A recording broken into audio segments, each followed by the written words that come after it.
What up, y'all?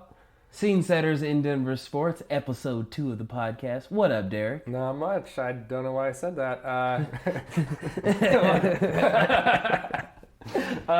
Use all the mojo I of the know, first we two. were so good. All right, lights, camera, action. What up, y'all? It is Scene Setters in Denverse Sports, episode 2 coming at you. What up, Derek? Nice weather finally. Yeah, besides the brown cloud hanging over us, but that's one of the staples of living in Denver, Colorado. First up on the docket, our Denver second place in the West Nuggets.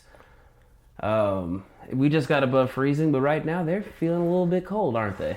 They really are. I mean, they had that great win against Oklahoma City a little over a week ago, and it looked like they could compete with anybody in the Western Conference, and then they've just had 3 bad losses. Yeah. 3 bad losses against 3 different Western Conference teams at varying degrees of, good. All competitive, but none should have beat the Nuggets. And the Nuggets followed the same script in all 3 games, which was weird. They had really bad lapses where they'd have quarters where they'd score no points or they'd give up a ton of points, and then they'd sort of fight their way back through the game. Jokic struggled a lot with foul trouble in a couple of those games. And it was weird how similar they were. It was like the Nuggets were running the same script, and they got closer each time to winning, but it's not a formula to win ever. No, not at all. Especially with 2 of those being on the home court. Where, the team has been an offensive juggernaut all season. And then they just have this lapses usually with the second unit where everyone goes cold. But it looked like their chemistry was off. You would not look at that team as being the same team that beat the Raptors twice, beat OKC 3 times. And it just kind of like a flip of the switch. I think Utah especially, such a good defensive team, really knock them off of their vibe, and they fall off at some point during the game, the last 3 games, and then they fight back, which shows you probably could have won had you not just failed to execute for almost an entire quarter. Well, and they seem to be, any adversity seems to be getting in their way. The Utah game was terribly officiated. It was a poorly officiated game from all, they just weren't consistent on calling things the same way. But I feel like earlier in the year that wouldn't have bothered the Nuggets, and now it's in their head. They're thinking about these things. It's they're finally healthy. Basically everyone who we think is going to play is playing now. And it's now we want things to go our way because of that, and that doesn't seem to be working. Yeah, and that's the adversity earlier in the season was kind of what propelled them. The fact that, we may have 2 or 3 of our starters out.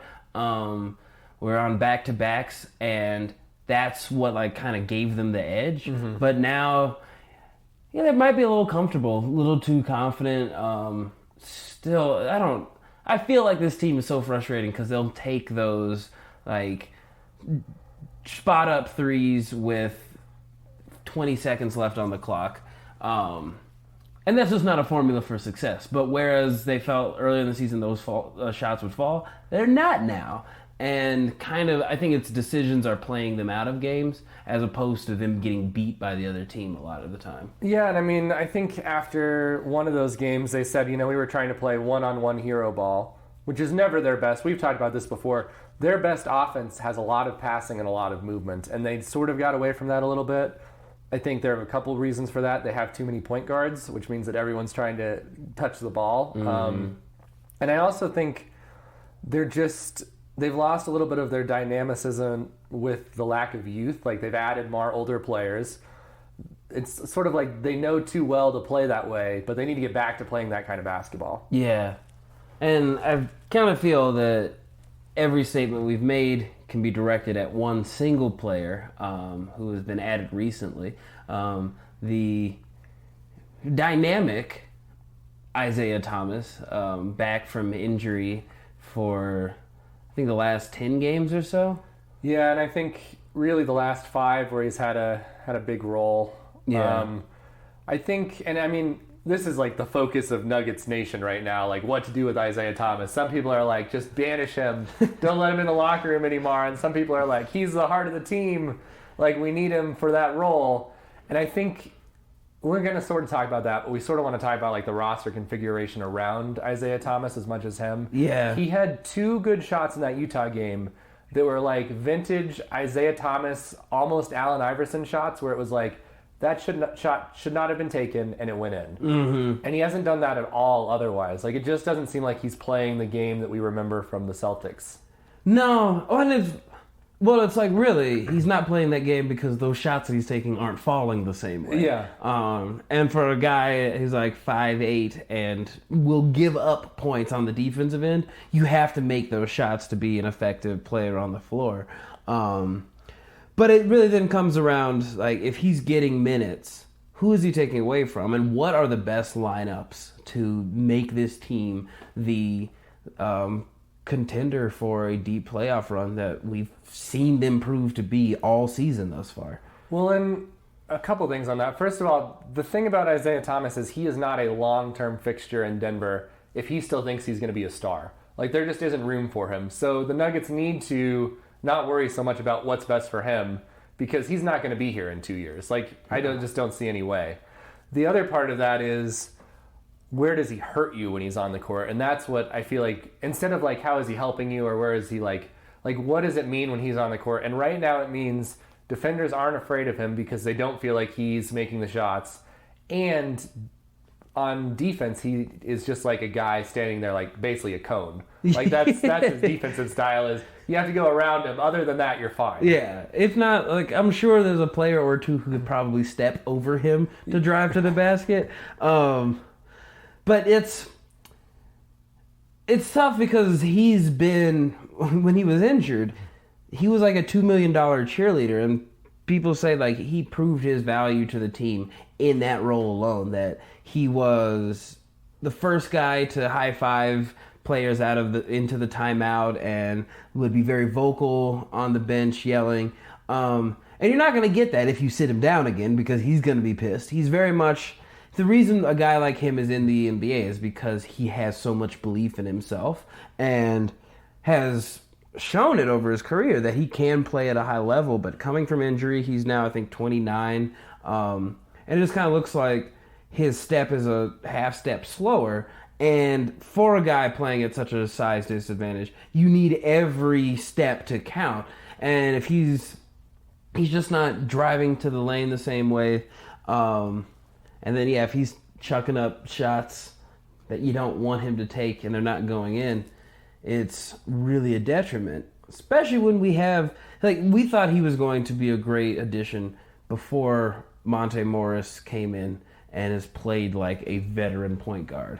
Yeah, I think, and Morris has played worse, and I'm not exactly sure why since Isaiah Thomas came back. The other thing is, a hip injury, when speed is your game, is just so hard to come back from in general. Yeah. And we've seen that. I think a comparison in similar ways is how long it took Varlamov to really find his game again this year for the Avalanche.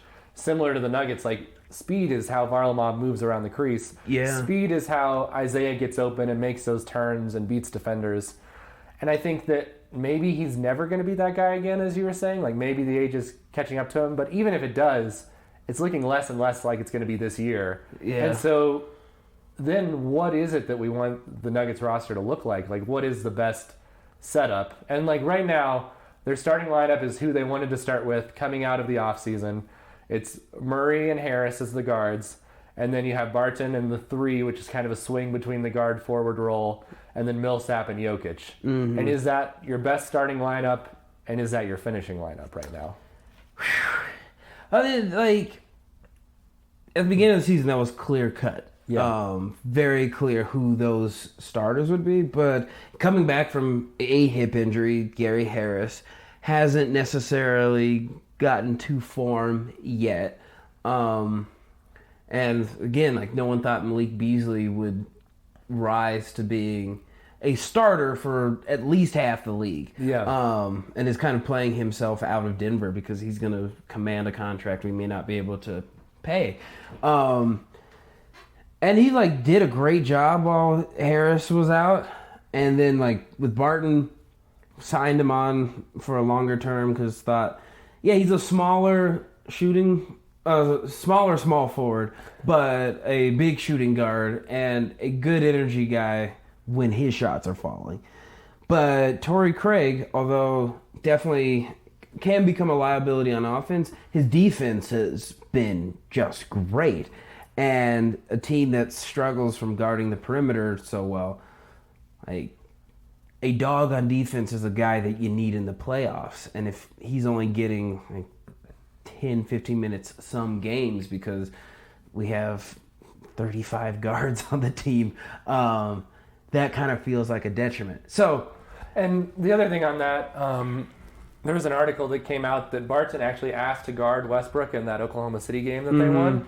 And so it's clear that Barton can play good defense. It's just, is he going to commit to that? And I think that sort of put the coaching staff in a weird position where they were like, well, Barton can play defense. We don't need Craig to be in the rotation. And Barton can't do that every night. Like, it's sort of like his offense. Like, it's going to come and go because he plays by feel so much that I just see it very hard for him to lock that down. And that's where, like, having Craig in there, maybe starting so Barton can be the guy off the bench, or just playing in some of those positions like offense, defense, where he can come and help out there would be really helpful. Yeah, I think kind of as you described, the Dodgers have two different lineups based on the competition. The Nuggets kind of need to have a more by committee approach to who starts games or who gets more minutes down the stretch. In that if you have a Paul George in the lineup, Craig is a better option most of the time. Yeah. Really anybody. It's like, I would rather Craig defend like a James Harden, say, if Gary Harris isn't still up to speed. Because, again, he has a hip injury. And in sports, I think hips and lateral movement is such a thing that's overlooked. But think about Von Miller. Like, one of the reasons why he's such a great edge rusher. Because he's able to turn his hips and dip so well. Well, in basketball is one of the few ones where they make you practice hip stuff. There's a lot of like sideways movement in basketball and practice that you don't get in other sports. Yeah, like the elastic band on the ankles that you just shuffle side to side. I think the great thing about this team is that there's not a lot of ego, save for Isaiah Thomas right now, who, even then, I don't know if it's ego, but it's like, again, he succeeds because he wills himself to do it. And so maybe some of the talk he's talking about, especially he had a quote, I'm not here to... pretty much, I'm here to stand out. Yeah, I'm here to stand out, not to blend in, which was the reverse of what Paul Millsap said last year when he came back. Where Millsap was like, my job is to get into this lineup as seamlessly as possible. And IT was like, I'm going to cause waves. Like, that's my reason for being here. And it's like, they weren't broken. And now they're like trying to fix themselves. But really, if they would have just played the guys that are playing more, I think the injured guys sort of ease in, I think even more than they have. Like, they may have played Harris too much. They may have played Barton too much. Mm-hmm. It may have been better for them to play those second-tier guys. Although, with Barton, the problem is that Lyles and Hernangomez have been so dreadful that Barton really had to play more. Yeah. Dude, remember when we loved Juancho? When you looked at the roster and thinking, like, we have an embarrassment of riches, but unfortunately for Juancho, he just can't drop a shot to save his life. Yeah. And there's never and he's not getting rebounds either. And that's like, basketball is such a mental game too, where, I mean, you're 6'7". You have the physical skills to play, but in any given moment, you get the ball for like 5 to 10 seconds on any given possession, and you have to make the most of that. Yeah. And if it's just like pass to an outlet pass somewhere else, you can't really get in your rhythm or build your confidence taking a shot. And even at this point, I kind of miss Lyles because Hernangomez isn't giving valuable minutes at the 3 or the 4. And if you're not playing Craig and Vanderbilt, rookie who looks like he's got a lot of promise, but I understand why coach doesn't want to force him into meaningful minutes yet.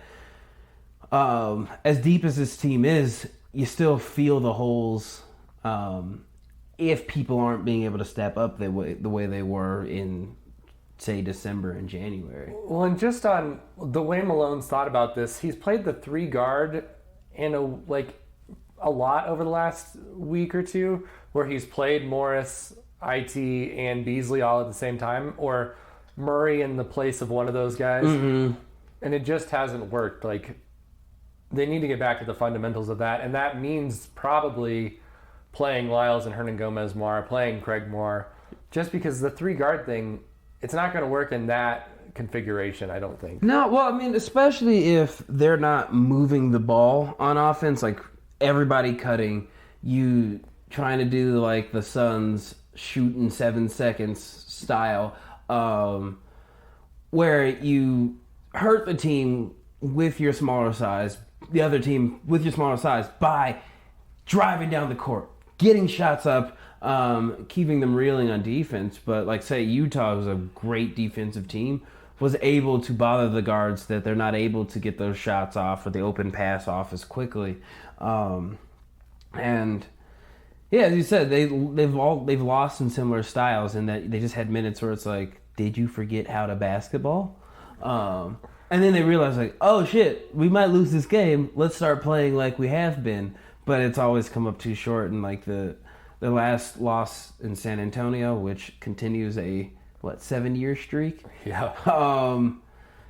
In the end of the fourth quarter, they started hitting every shot and really coming back, but they just ran out of time. And it again goes back to another concern that we've had, that Murray can get hot, or he can just be sort of average, and we need something in between. Like, Murray was hot there. He was hot, and I was mad when this happened, but in that Utah game, he got hot in the last 4 minutes of the second quarter. And I was like, this is the worst time for him to get hot, because it's not long enough. He's going to go to the locker room and he's going to cool off. Yeah. And that's exactly what happened. And they need, like, what they really need is they need someone to be consistent offensively besides for Jokic. Totally. And that's just what they're missing. And it doesn't really matter where it comes from, but they need to know that they're getting 15 points a night from someone else. Yeah. Well, at the beginning of the season, they talked about the Nuggets still don't have the go-to guy. Yeah. Now they have it in Jokic, but now you need someone to step up as the second guy, who, when Jokic is getting double-teamed, can kick it out to them and get a comparable mid-range shot. I think Gary Harris, once he's fully healthy, could be that guy. Yeah. But you want Murray to, but sometimes he'll take over the game, or he'll just like disappear. And they have that with him, they have that with Beasley, and they have that with Barton. And it's fine, but there are going to be games where none of them are going, and then what do? Like, that's the scary part. That's when IT takes the court and takes over. And I think that's the thing that I think makes this job so hard for Malone, and I don't envy him, is that the team is built with guys who need to get hot. And he has to decide how much of it is letting them get hot and how much of it is using the other guy. And I think that's where he really needs to adapt his style is, I'm going to play the starters, and then I'm going to just go through until there are people who are playing well. Mm-hmm. And it's going to look different every night. And that's really hard as a coach to know that you don't have a plan. It was something Carl was really good at. He was really good at, this guy's going well, and this is when I take him out. It's why he made JaVale McGee look amazing. Yeah. He knew exactly how long to play McGee until he was going to flame out. Yeah, real talk. I mean, he helped make the career of J.R. Smith based on being that energy guy who can just come in and light it up. And I think that Malone has gotten better. Barton has been his big guy for this, where Barton can kill you on a bad night. Yeah. And he's gotten better. Like, I don't feel like Barton's lost so many games this year. But he's still, like, Malone's still figuring that out, and it's not an easy job. The unfortunate thing is they have a tough stretch coming up. They have the Lakers and Golden State on the road. Then they have at home for Minnesota, Dallas, and Indiana. And Minnesota, Dallas, you can be like, those are teams that they should beat, but they're not easy teams. Mm-mm. And then they go on the road and play at Boston, who's still trying to figure themselves out. And then they have at Washington, at New York, so they have some bad teams. But that is not until March 21st. So they've got 2 weeks of like a pretty hard schedule, a lot of games where they really can't lose a lot of these because they're going to fall back into that third, fourth seed if they don't continue to win. Which, that third, fourth seed is becoming a real bloodbath with Houston now jumping both Portland and OKC. And Nuggets they've faced adversity very well, but it's been a lot easier with the 3 to 4 to 5 game cushion they've had over the rest of the pack. And it's crazy because they're still closer to Golden State in the first seed than they are the Rockets with the 3rd seed, but it feels super vulnerable right now. And I mean, they play at the Warriors twice more. If they win both those games, that would be huge. But I don't see them winning both. If they don't win either, they're basically out of it for the 1 seed, I would think. Yeah, and I'm okay with that. Golden State is going to Golden State, and hopefully the Nuggets don't have to see them until the conference finals if it comes to it. But like, I don't want to see Utah at all in any way, shape, or form, and don't want to see Houston either. Those are 2 teams. It's interesting. Like OKC can look like straight ballers against Utah and Houston, but then we can beat them. So the parity in the league is really cool now. Like not even Golden State is invincible, even though most people assume they're going to coast their way through the playoffs. Well, and right now the bottom 4 are Portland, Utah, the Clippers, and the Spurs. And of those 4, the Clippers are the only team the Nuggets play well. Yeah. Like the others are just going to be brutal matchups in the first round if they get any of them. Yeah, who's the number 7 right now? The Clippers. So Clippers, right now okay. It's perfect. If they could just stay like this, they would have the Clippers, and then they would play Houston in the second round, which I think is preferable to playing. I don't think they could win any. I'm not sure they can win any of the 4, but if you had to pick of the 4, at least Houston, they can play their game against Houston. Yeah. It's just about can they limit everyone other than Harden. I think Oklahoma City just is scary with those 2, and then obviously Golden State is just so deep. So we'll talk more about that in the future, but for now... They got a big game coming up tonight against the Lakers, which that's all If we have to assume that the Nuggets aren't going to do well in the playoffs, if we can just beat the Lakers tonight, I'll feel like a champion. But specifically, let's put on our coaches' hats. And with a team with embarrassment of riches like the Nuggets, sometimes one of the hardest things is actually how do you configure a lineup that is going to guarantee those big wins that the Nuggets kind of almost gotten used to. Yeah, and I think we both have sort of different ideas on this. I think that right now their starting lineup, Murray, Harris, Barton, Millsap, Jokic. This is how they wanted to start the year. They haven't been healthy since like the 3rd game of the year, and they've started rolling out this lineup. And the problems haven't come so much in this part of the lineup. Like, they've started the games okay for the most part, other than the Spurs game. It's been when they start adding pieces and moving pieces around, and that's sort of where things have really fallen apart. I think in part because of the starters, but in part because of the rhythm some of those guys had coming into the season and coming in as starters. I don't know how you see that. I think the starters can sometimes be frustrating because they don't always. Well, they haven't had a lot of time together over the course of this whole season, but they don't play the way that I play them in NBA 2K, which is shoot the ball, score points, and just get things running. I think they're still kind of suffering from the who is the go-to guy after Jokic now.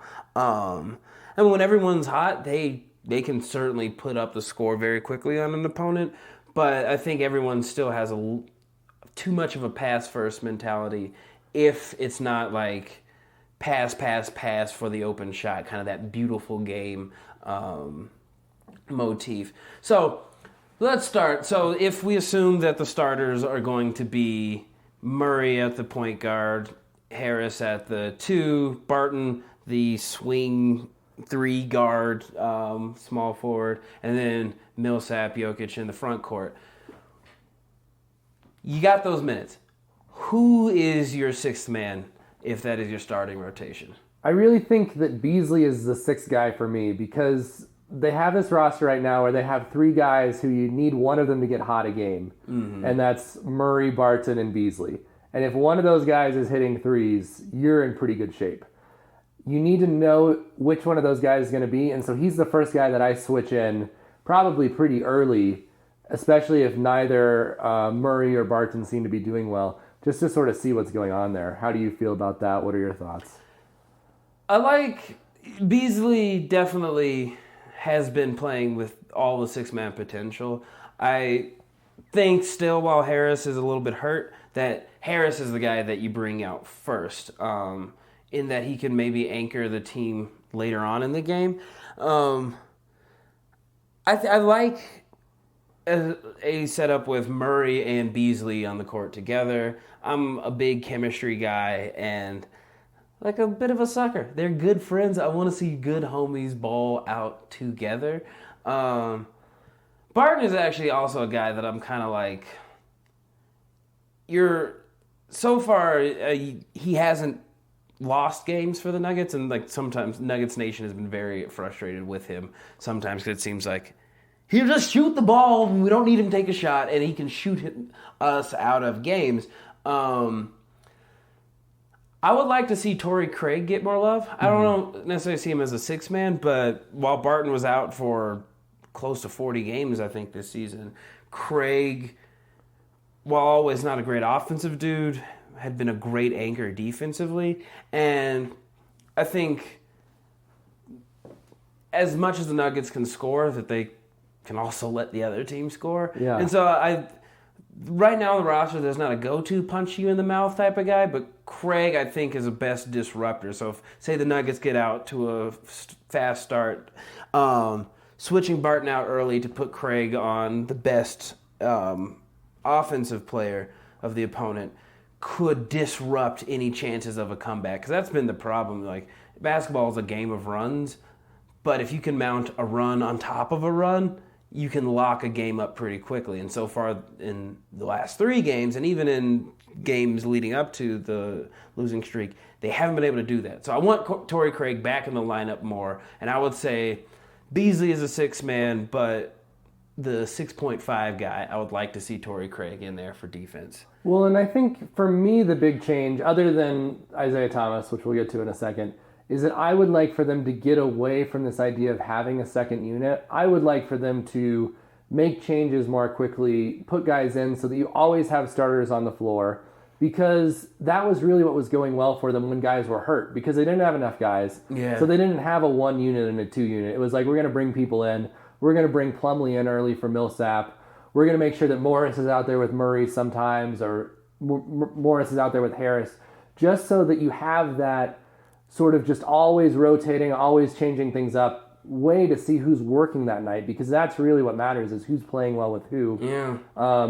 It's hard as a coach, though. Like, that is a hard thing to not really know what your plan is going into the game. Yeah, and it's not preferable. But, No. I mean, I'm an improv guy, so like, thinking on the fly is very important. And, yeah, I think a lot of basketball fans don't appreciate how tough it is to balance minutes versus who's hot versus who's struggling, and then whatever matchup serves you best there. But it's kind of like paradoxical in that when the Nuggets were hurt, they were thriving because guys were able to step up in a way when everyone's healthy they don't have the minutes for. But it's like Jokic isn't even averaging that many minutes per game as like now you're kind of bona fide number 1 guy. But yeah, I would certainly love to see him on the court with the quote unquote second unit sometimes. Especially but Craig, Beasley, those are dudes who will cut always and give Jokic the ability to get those beautiful passes. Well, and the good thing about Morris and Jokic is you have 2 guys that can make that pass then. Like, you have 2 guys and, like, their chemistry. That was one of the great things when they played together, is they could pass to each other in just a pretty dynamic way that I liked. I think then you have what I think should now be the third unit guys. The Isaiah Thomas, Lyles, and Hernan Gomez, where you need to see if any of them are playing well. Like, you need to give them a couple minutes, but if it's not working, they need to come out. Yeah. And then, I mean, nowadays in the NBA, small ball is a feature of a lot of teams' lineups, and that's one where, all right, give Jokic time on the bench, and people that did not like the Plumlee lineup with Jokic and Plumlee on the floor at the same time. They're not as bad as they were last year. I think they're like the plus minus with the most on the floor is in the positive. But just giving, say, Jokic, maybe small ball lineup with even Lyles and Millsap on the court at the same time. If you can find success there for a short period of time, that just gives you so much more ability to plug and play later on in the game. And it's tough. I mean, 82 games is a long time, but players like Juancho, who at the beginning of the season was great, and even he had a game-saving block against the Warriors, is now just a shell of that player. Coach, you have to find a way to, like, he's been getting a few minutes here and there because you have to, like, give the guys a chance to break out of whatever slump. And I feel maybe for Juancho, it's more just like a regression to the mean, which is like, he's a spot-up shooter. And if he's not doing that, then he's not fitting into the roster right now. Same Lyles. Lyles has a little more versatility that he can play post. He doesn't need to shoot the three. Let him be an old school big man. Stay in the paint, man. Play the game that you're good at because his three shot is not falling. But yeah, I mean, I think that like, I'm not saying that they should just shut Isaiah down, but they need to get away from him being like one of those people. Like, they need to not in any way rely on him because it's just not working yet. And maybe it will. I mean, that was sort of what we were talking about before, was that he could be that guy that you really need in the playoffs.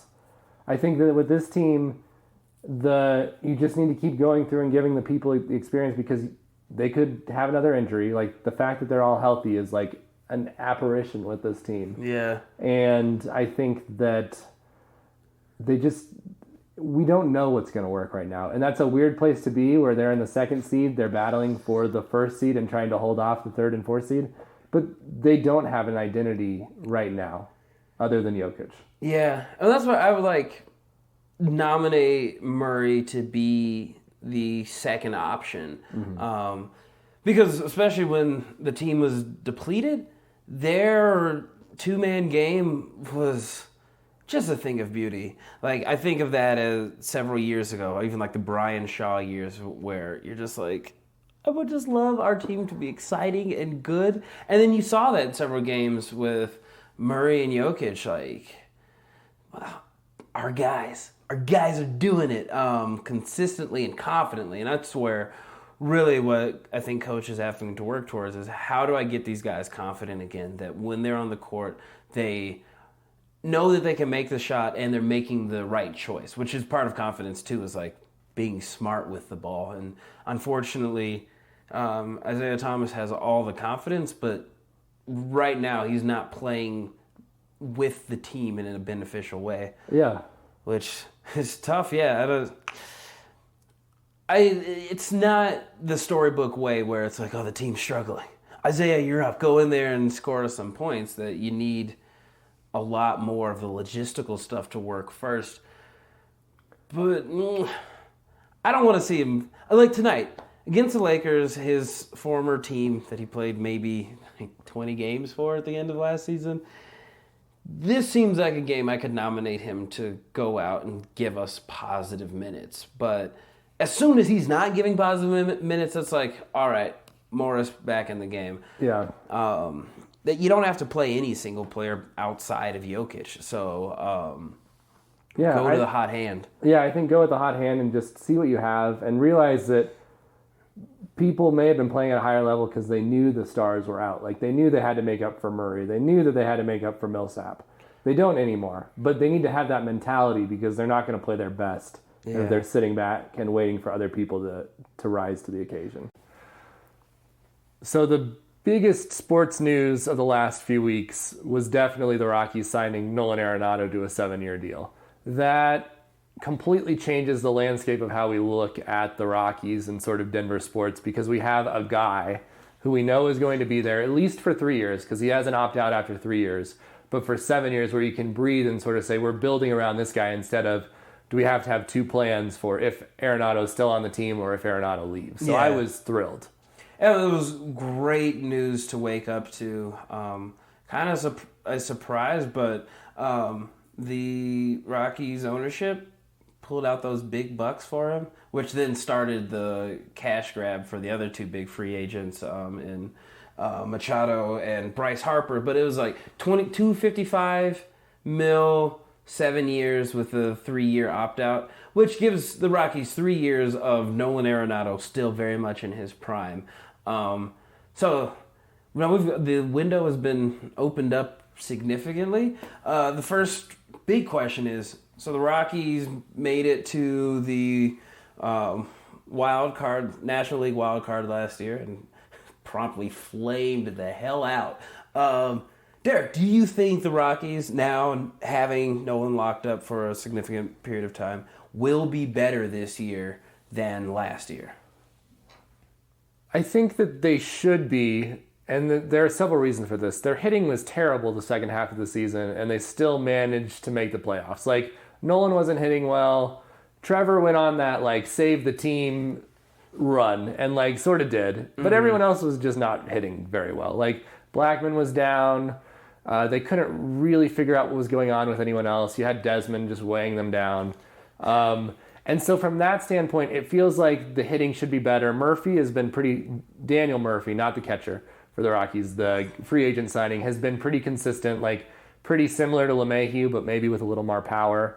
He's coming in at first base, which gives them McMahon and Hampson can sort of take that second base role, and you have two guys who hopefully will hit there. And when you think about Nolan's first year, he was so much better his second year. Story was actually really good at the beginning and then terrible his second year and then great again in his third year. But it does take some time to adjust to just the everyday grind of Major League Baseball. So hopefully they can do that. And then you have Dahl in the outfield, who, when healthy, has been great. And so I think the hitting should be better. And the pitching has a little bit more depth because, from all indications, and there's no way to know this, the bottom half of the rotation is looking better than it did last year. So you have your three guys. Well, that's not saying a whole lot, to be fair. It is not.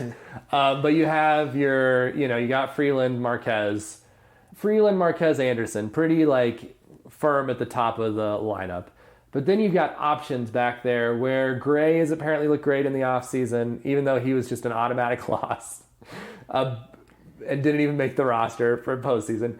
Bettis has apparently looked pretty good, and then you have Senzatella and Hoffman. So you have seven starters who could fill those spots. And then the Rockies have listed Tinoco, who's one of the guys they got in the Tulowitzki trade, and he's sort of been like trending up. Oh, really? Maybe this is finally the time that he sort of slots into that role. So I think that from that standpoint, it looks like things should be better, and then the bullpen should be better. Like, on paper, they have better options. Like, their holes, they have options to get them filled, and they don't just have one guy. How do you feel about that? Yeah, I mean, look at, like, Scott Oberg. I think 2 years ago, I just decided that he was going to be my favorite player on the team. And then at the end of last year, he really, especially in the Cubs play-in game, really gave me the belief that I made the right choice. And so I would love to see him still trend up. He's like in the middle of the roster in terms of age, because we got our old guys and Wade Davis and Brian freaking Shaw, Chris Russin, Done, Sungwon Oh. Like, so the Rockies have the options. I think they're still going to be dogged by whether it's a myth or not that you can't have good pitching at Coors Field. But all of these dudes have been battle tested now. I think that's so important for pitchers, especially, is to pitch important games. Yeah. And that's like where John Gray, by all intents and purposes, could be an ace, except for he can't pitch in big games. And start a downward trend of like couldn't pitch in kind of important games. So I don't know, I'm not totally psyched because I was hoping for like a big signing just to anchor the pitching rotation. But I like these are all like guys who are part of the club now. Sad to see Ottavino go, but it's like, go get your money, boo-boo. You're a New York dude. Yeah, I mean, Ottavino is hard, and LeMahieu was hard. Yeah. Because it just, if you said you can have Daniel Murphy or you can have LeMahieu, I think I still would have taken LeMahieu. The Rockies' hope is that this will add more power, which they need. because that was one of the big problems. But the nice thing, like looking at their depth chart, like the other outfielders have all had major league time now. Like Tapia, maybe this is where he's finally going to take that spot. Dahl, Cuevas, Tachman, like they're all guys that have played at the major league level. The same thing with your bench guys. Valenka's actually had a really good spring so far, which I'm hoping he's not the guy on the bench, but he could be the guy on the bench. And then the one guy that you don't know about is Rogers, and whether he's going to make the jump this year or if it'll be next year. He's their number one prospect. Mm-hmm. And then catching is the other position where they're just so weak that it just hurts you. It's like laughably weak. Yeah. I know catchers are very rarely like big, consistent bat dudes, but that's been a hole for them. And Chris Iannetta, like, great dude, just very old. And just had a bad season last year. Like, he'd hit okay the year before for Arizona, did not hit well. Walters was, like, there was a few weeks where the Rockies didn't get a hit from their catchers for like 3 weeks. I think it was the end of the year, and then Walters' hit in the wild card game was like their first hit in like forever. Which was only like big because the Rockies, no one else could hit that game either. So a infield bloop felt very monumental. And then Murphy is the third catcher, and he is your big bat guy. Like that's what they think he can be, but he's just been hurt so much. And he couldn't catch, which is the other trade-off that you have to put in there. Well, I was about to say, it's like, well, you don't need a lot of hits from your catchers. You do need them to be able to catch, and especially like be able to frame the strike zone well for like pitchers like John Gray who can lose their control out of nowhere. Yeah. So you're saying the Rockies won 92 games last year. And like also the NL West didn't get like demonstrably better. Yeah. So more importantly, besides the wins, do you think they can take the division this year? Your face is. I think like 90 wins is probably their number. I don't know if that's probably not going to be enough to take the division, but I would be surprised if they're not in the wild card conversation there. Okay. I just think the Dodgers still are just so deep. San Diego must think they're getting better. I don't know enough about baseball, but the fact that they signed Machado means that they think something is there. The Giants, I still don't think the Giants realize that they're in tank mode, and Arizona is in tank mode. Like Arizona gave they had up. a fire sale. Yeah. They were at the same places as the Rockies like a couple months left in the season, and they just went other ways. And it's just so interesting to think about like what happens if the Rockies completely fall apart like Arizona? Like are they shipping everyone off? Like, are they figuring out a way to get rid of Blackmon? Are they giving up on Arenado?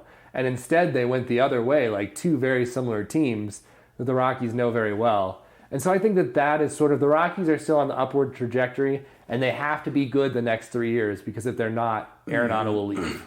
Yeah, well, so Desmond has one more year on his awful contract. Yeah. So at least that'll free some money up. It would be great. I mean, I don't know a lot about Danny Murphy besides you saying that he's not the most savory character in the world.